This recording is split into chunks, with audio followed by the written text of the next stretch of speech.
Gatorina and I met at the Ready to Run course, but I had first seen her on stage at a Great Danes event where she was one of the guest speakers alongside Carla Markel.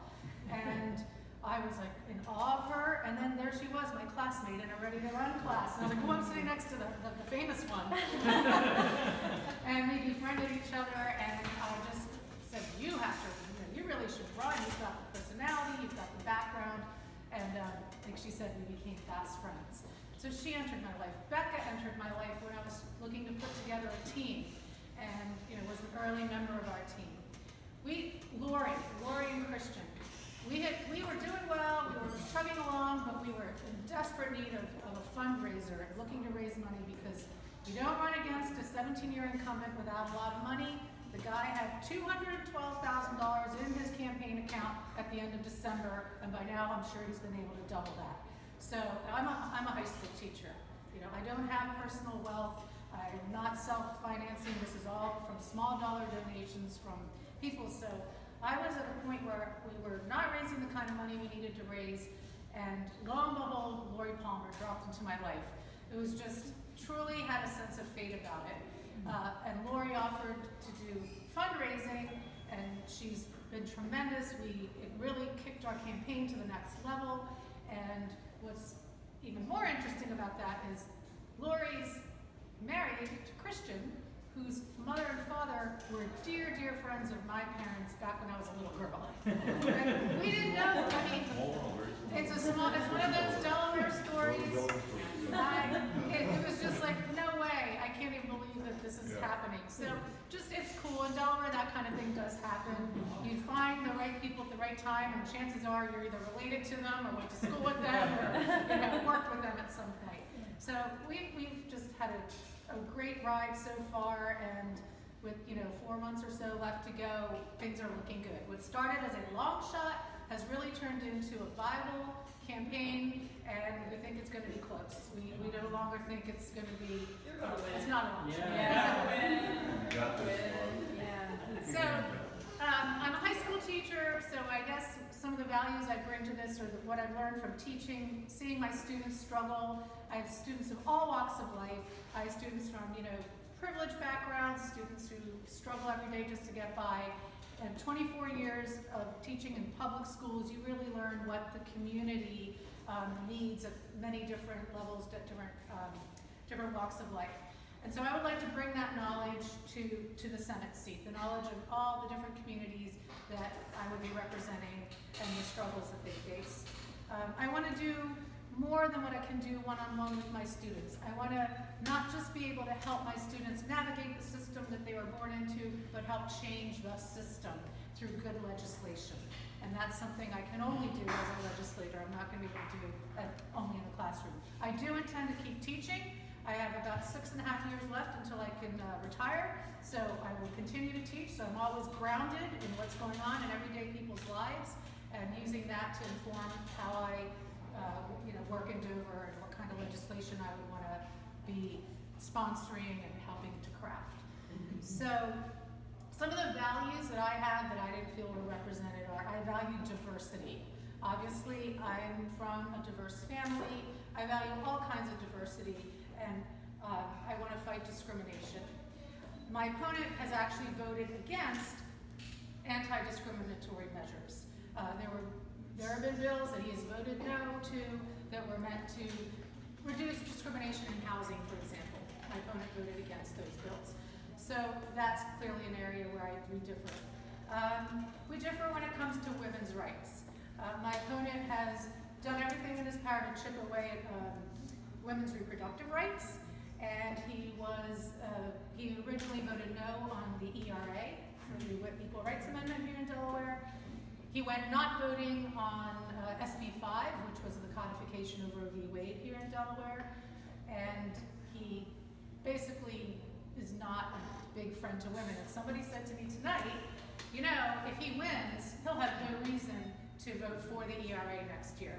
The ERA, because it's an amendment to the Constitution, needs to pass in 2 sessions. Right. So yes, it finally did pass after the Democrats and Republicans agreed to add some language that appeased the Republican concerns, and he did vote for it only after those amendments were added, But he has to vote for it again for us to get it through, because you need a 2/3 majority and it has to happen in 2 sessions. So this race could determine whether we get an ERA passed once and for all in Delaware. And what reason, what motivation does he have to vote for it next year if he knows he's sitting on 4 more years in office without another, re-election? So that's another area where we differ. We also differ on LGBTQ rights. I'm a big proponent of equal rights, marriage equality, and he voted against not only marriage equality, but even civil unions. And that's really hard to understand. Even my extremely socially conservative husband, and he is quite conservative, can agree that at the very least, civil unions is a compromise, but not Greg Lavelle. That was even that was a bridge too far for him. We differ on education. Clearly, education is my passion. It's what I've done for 24 years. I've seen the good, the bad, and I know what works and what doesn't work, and I want to make change so that education is working for everyone. We have too many people who are worried about what happens when their kids have to go into the public school system. They're looking for alternatives and options not to have to go to the traditional public schools. I hear it every day outdoor knocking. If they have young children, they say, oh my God, please help fix education because I'm terrified to send my kid to this or that school. It's sad. No one should be fleeing our public education system. That is something we must fix, and there are ways we can, and I definitely know what some of those things are. And my opponent, on the other hand, signed a letter of support for Betsy DeVos for Education Secretary. Oh. All right, so that gives you a sense of the difference between his view on public education and mine. Betsy DeVos, who would privatize public education if she could, who believes in vouchers for to take money out of public education, give it to families to send their children to private school, which would gut education funding. So those are some of the issues where we're different. Gun control would be the last one I'll mention. A+ rating with the NRA over there. Hoping for an F. I got their questionnaire in the mail, and I said to my communications director, should I bother sending it back? I said, I'm thinking I should answer all the questions honestly, and then get the F and wear it as a badge of honor. Yes. And he said, yes, do that.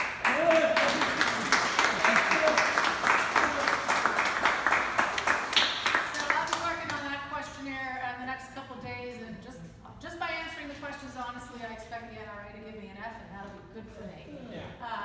So my opponent refused to release the assault weapons ban out of committee, and then blamed it on the Democrats. Said, oh, well, it's Democrats' fault for putting it in my committee in the first place.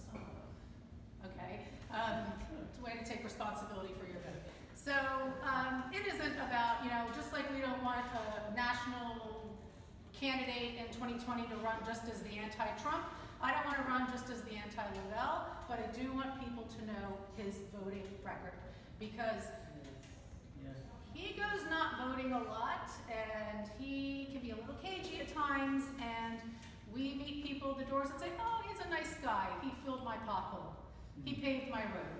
You know what, I will fill potholes, I will pave roads, but I will also vote the values of my district, which are generally moderate to progressive values. They aren't these far right-wing values, and people need to know that their senator, most likely, if they learned, does not represent those values. So that's part of it. The other part is I want to bring heart to this seat. I believe in good government. I believe in transparency. I believe in, clearly we have to keep our fiscal house in order, and that is important, but we can't do it without heart. The lack of heart is why we have this horrible situation at the border. Right, yeah. The lack of heart is why, somehow it was okay to do the zero tolerance policy and rip children away from their mothers. Well, the lack of heart is also what would make my opponent say to me one day, my constituents feel their property taxes should not go towards paying some kid's breakfast at school. That type of attitude shows a lack of heart that I don't think that's what we need in government. I think we need people who have a good head, but also have a good heart, and I hope that I bring the right balance of those two. So thank you for being here. I hope you will support me. I will need every vote I can get, and I'll need as many donations as you guys are able to give, up to 600 per person. Because the way we reach voters, especially the district I'm running in includes Greenville and Centerville. We cannot go door to door in the mansions in Centerville. It's just, you know, they're too far apart. The hills make it impossible. So how we're going to reach those households are through direct mail and digital ads, and that costs money. But that's important because we have doors we can knock, and we're out 4 days a week minimum knocking doors. But we also need to be able to get into their mailboxes and on their devices in front of them to spread the word. So thank you for any help you can give in terms of that, and thank you for being here. I'm Lauren Sturgeon, teacher, advocate, Democrat, and proud Latina, and your next state senator from the 4th District.